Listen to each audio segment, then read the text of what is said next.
Herzlich willkommen zum Kulturtalk. Wie ihr es vielleicht schon mitgekriegt habt, wenn ihr ab und zu auf kultur.ch unterwegs sind. Vom 29. Juli bis zum 6. August heisst es wieder Klosters Music.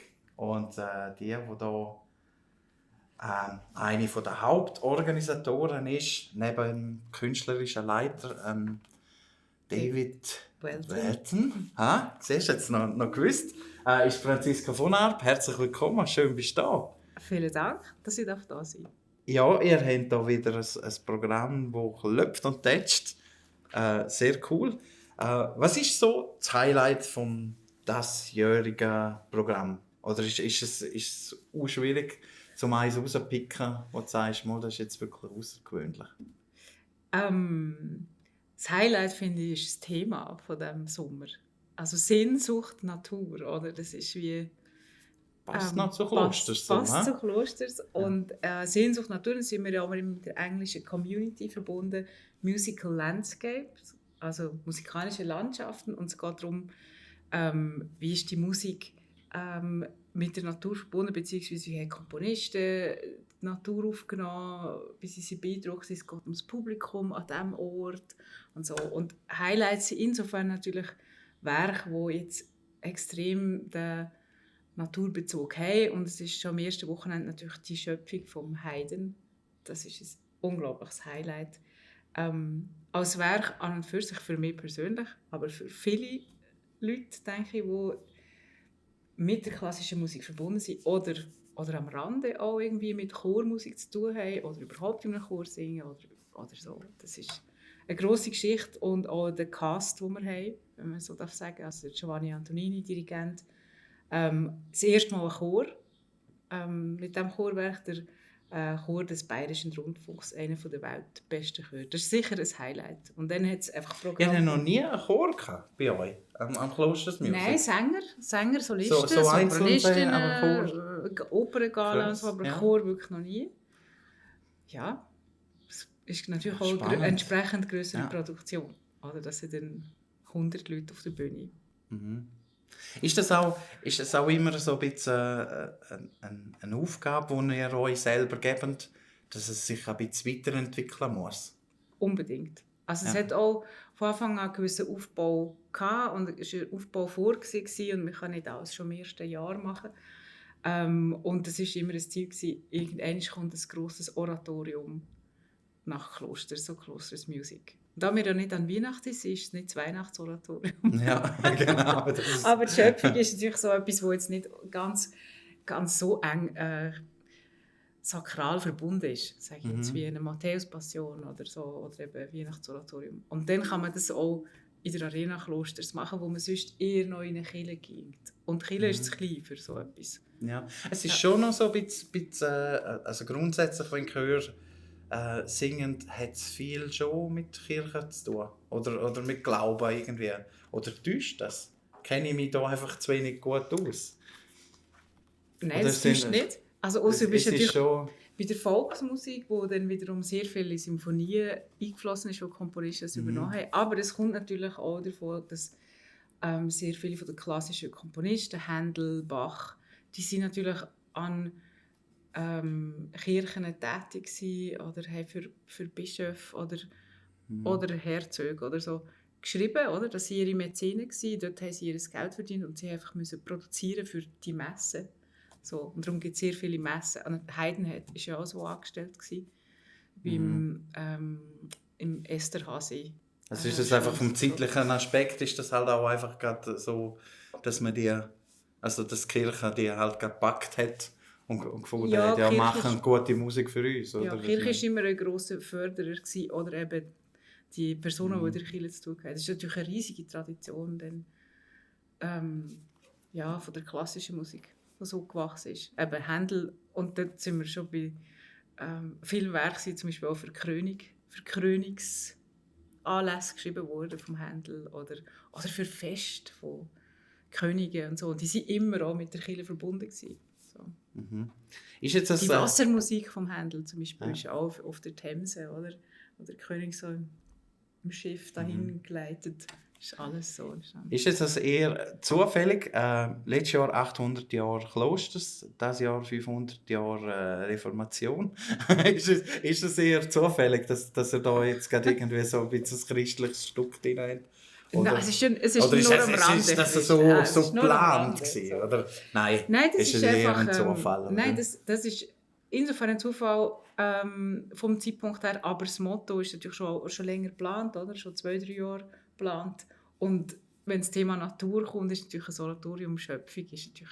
Das ist 1:1 Natur. Oder? Es geht um Kreation, um die Schöpfungsgeschichte. Und es ist also fantastisch. Ich bin total Fan von dem. Es ist auch sehr naturalistisch und sehr... also der Giovanni Antonini, der ja Haydn-Kenner ist, der vergleicht es auch ein bisschen mit Beethoven, Haydn und Beethoven. Oder der Haydn ist sehr direkt, wenn er das vertont hat. Also du hörst alles. Der Löwe, der brüllt. Oder das Chaos am Anfang, wo die Welt wüst und leer ist. Und es sind nur so stehende Akkorde. Und dann kommt das Licht, oder? Mhm. Und es wird Licht in der Chor. Und dann in dem Moment, wo das Licht kommt, gibt es eine riesige Explosion von Klang. Du solltest eigentlich so eine Vertonung vor Vertonung machen, oder? Also weißt du, so ein Kommentar zu weißt du, so, weißt du, so ein Hörbuch für jemanden, der keine klassische Musik hören mag. Weißt du, quasi. Nein, das ist, ja, es hat etwas, weil es ist schwierig, ist einfach spannend, nur zu hören. Ja. Man muss ja etwas darüber wissen und man muss... Ja. Es ist gut, wenn man weiss, was auf einen zukommt.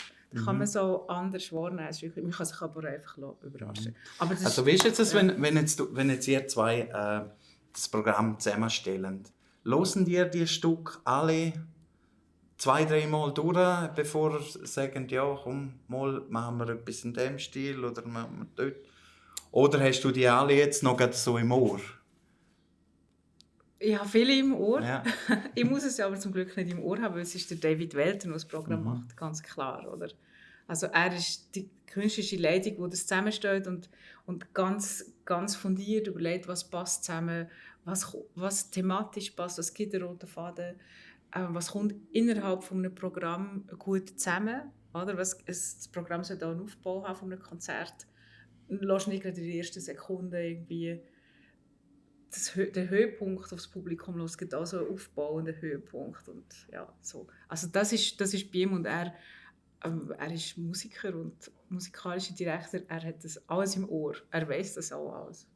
Was so gut zusammenpasst, ja. Im Kopf und dann entsteht es zusammen mit den Künstlerinnen und Künstlern, also wenn jemand schon mal da war, dann entstehen so Gespräche, wir könnten doch mal das machen und so. Und dann, ja, und dann könnte das dazu passen, und könnten wir nicht das und so. Also es sind ganz viele verschiedene Elemente zusammen. Hol mal den David Garrett. Nein. Das wäre auch eine Option. Ja. Also der David Garrett macht sehr viel Crossover, aber er will ja auch unbedingt sehr klassische Konzerte geben, oder?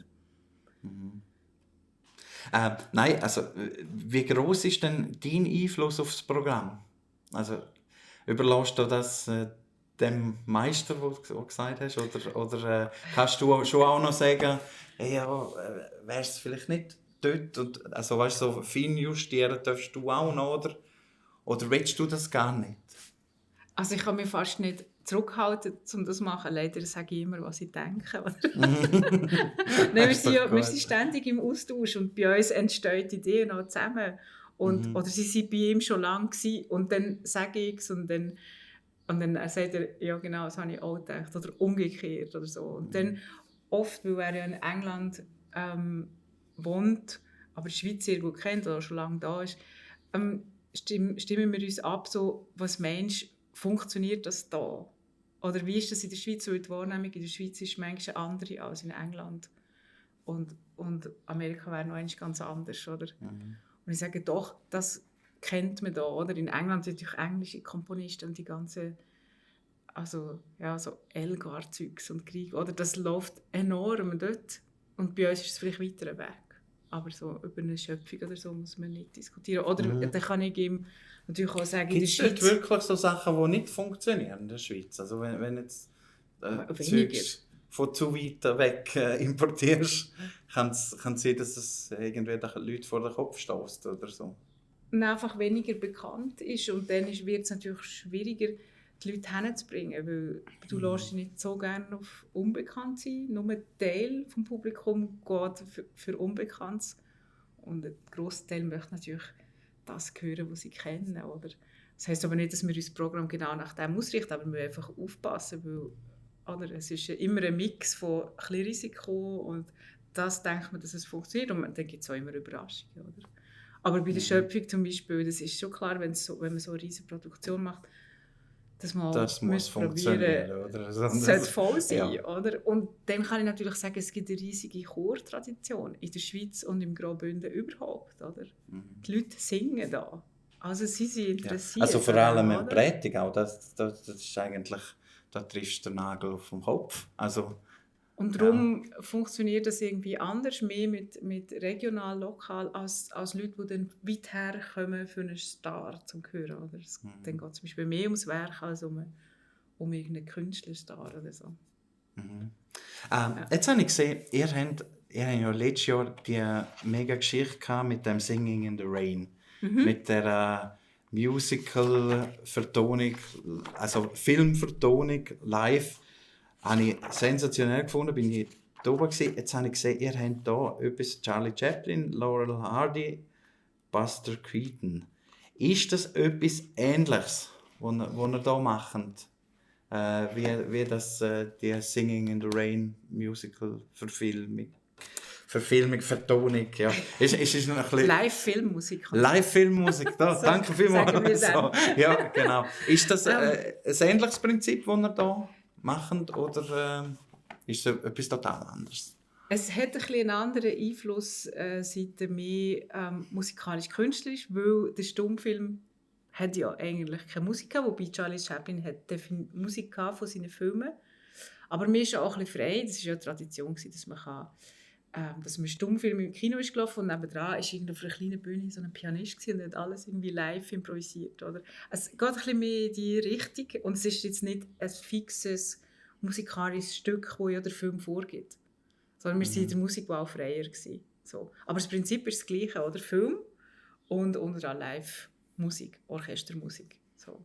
Und der 1. August ist bei uns immer ein spezielleres Programm. Nicht super klassisch, sondern ein bisschen Crossover. Und dort haben wir jetzt die 3 Kurzfilme, die recht amüsant, unterhaltsam sind, ausgewählt. Und dann kommt das Orchester dazu. Also ähnlich, außer dass es nicht eine fest geschriebene Filmmusik ist. Das ist lustig, ich spicke immer auf das Zeug, das so ein bisschen außergewöhnlich ist. Also, weißt du, es ist schon letztes Jahr so, genau das gehe ich schauen und so. Und dann ja. So, ja. Da kann man auch ein bisschen, das ist auch sehr viel lockerer natürlich, oder? Also das sind 3 Kurzfilme, es wird sicher viel gelacht, oder? Man kann sich dort wie im Kino, man muss nicht mucksmässig still sein, also es gibt ganz andere Atmosphären. Und Buster Keaton ist bei uns vielleicht weniger bekannt. Charlie Chaplin ist natürlich bekannt. Ja. Also da geht es um den Film «Die Rollschuhbahn». Und Laurel und Hardy... Ja, die kommt doof, genau, die kommt doof bei uns. Und das ist ja auch... Also, der Film ist «Big Business», also wo sie im Sommer Weihnachtsbäume verkaufen. Und das wäre ihr Big Business und das funktioniert natürlich nicht. Und das ist irgendwie noch... Passt auch noch zum Sommer. Aber Weihnachtsbäume und Sommer, ja. Du hast gerade gesagt, eben, sie sind ein bisschen lockerer und ja, nicht so stier mit Anzügen und alles nehme ich an. Selbst ist das hier sicher auch nicht, oder? Du hast hier noch einen separaten Flyer. Kuckuck trifft Känguru, Familienkonzert. Ja. Ab wie viel alt kann man da mit seinen Kindern vorbeikommen? Einfach alle mitnehmen. Alle mitnehmen, ja, genau. Es ist ein Familienkonzert, oder? Ja. Dass man nicht überlegen muss, kann ich jetzt, der 2-Jährige, der ist vielleicht nicht so ruhig und der 5-Jährige hockt noch nicht so ruhig. Das ist egal, einfach mitnehmen, weil es ist im alten Schulhaus, also in der Turnhalle und das ist sehr frei, oder? Also dort, wo das Kunsthaus war, letztes Jahr? Genau. In dem? Genau, ja, im alten Primarschulhaus. Lässig, ja. Und es geht um Karneval der Tiere und das sind ja alles kurze Stücke, wo jedes Tier vorgestellt wird, vom Elefant, wo man richtig auch, jetzt kommt wieder das mit dem Hörbuch, wo man würde hören, wie der Elefant kommt Genau. stapfen. Und Also da gibt's eine gute der Nick Geschichte und du, dazu. ihr müsst eigentlich da noch auch zukünftig zusammen arbeiten. Weil er hat auch vorher im Interview gesagt, so, ja, so Hörbücher, das wäre jetzt noch etwas, wo er noch mehr machen könnte, oder? Das ist ja... Ja. Ja, also es war auch so ein Herzensprojekt, das wir schon lange im Kopf hatten. Wir haben gesagt, wir wollen mal, also wir probieren natürlich auch immer, die Jugendlichen ins Konzert zu holen. Das Filmmusikkonzert ist auch sehr geeignet für das.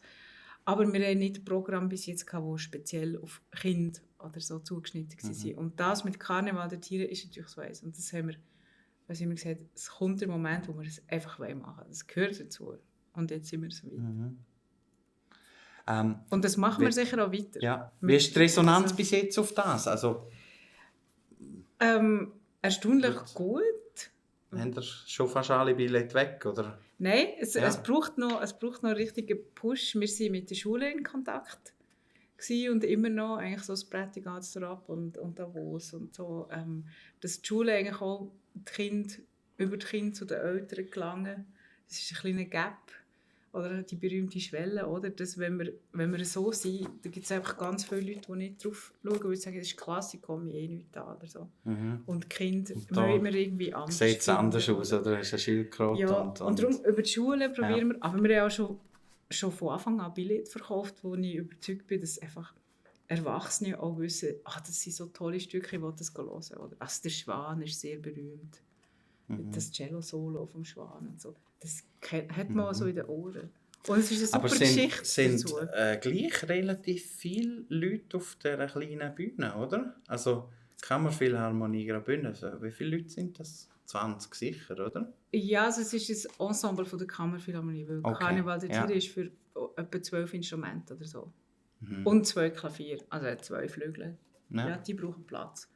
Und dann so Streicher, so ein Set Streicher, 5 Streicher bis zum Kontrabass und dann Klarinette für den Kuckuck. Schlagzeug hat es. Ganz schöne Sachen. Jetzt komme ich wieder in Schwärme. Es kommen die Fische, die silbrigen Fische. Wenn nur die Zeit einmal endlich gehen würde, wenn es endlich so weit wäre, und das tönt für mich immer, das Stück mit dem Aquarium tönt für mich immer wie Harry Potter Filmmusik. So. Aber es war wahrscheinlich umgekehrt. Ich hätte Harry Potter Filmmusik beim Saint-Saëns geklaut oder so. Aber die Stimmung ist ein bisschen wie Harry Potter. Ja, das ist spannend. Ja, das ist... Gibt es denn auch so ein... Also, merken ihr, dass bei klassischer Musik, dass es dort auch so eine Riesen dazwischen gibt von Leuten, die es nicht hören? Oder, also weißt du, so, dass irgendwie der Nachwuchs... Kommt da Nachwuchs an Hörer her? Oder ist es so eher eine Musik, die ein bisschen ein gesetzteres Publikum hört? Ja, zweites ist sicher der Fall, ja. Und wir sind halt jetzt nicht unbedingt die Experimentierfläche, also das Einzugsgebiet von Klostern selber ist nicht so gross. Und wenn du in einer Stadt etwas machst, dann kannst du mehr Experimente wagen und günstige Billette machen und die Jugendlichen, sage ich jetzt mal, kommen schneller, unkomplizierter an diesen Ort, oder? Du kannst schnell ins Tram 5 Stationen bestellen. Wenn es dir nicht passt, gehst du in der Pause hey, so.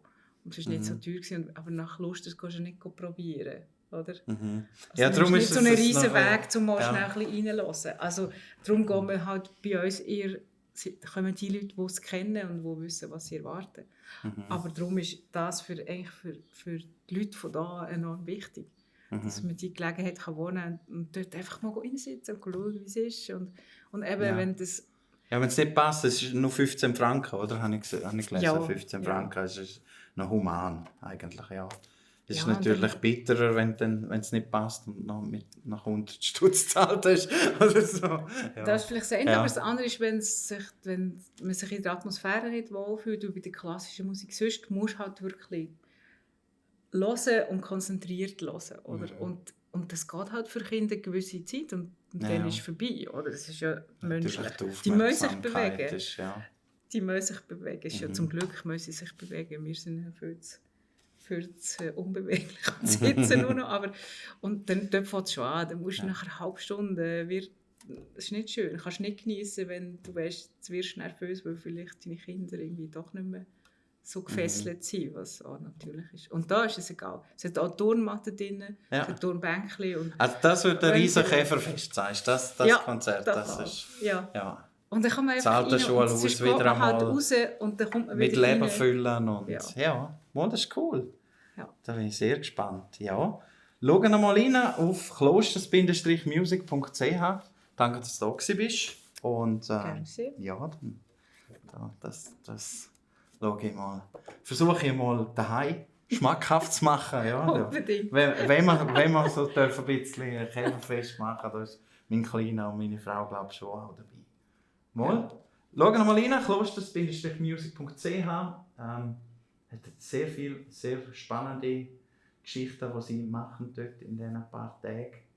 Und ist auf jeden Fall immer ein Besuch wert. Danke, dass ihr zugeschaut habt. Das war es schon mit dem heutigen Kulturtag mit der Franziska von Arx.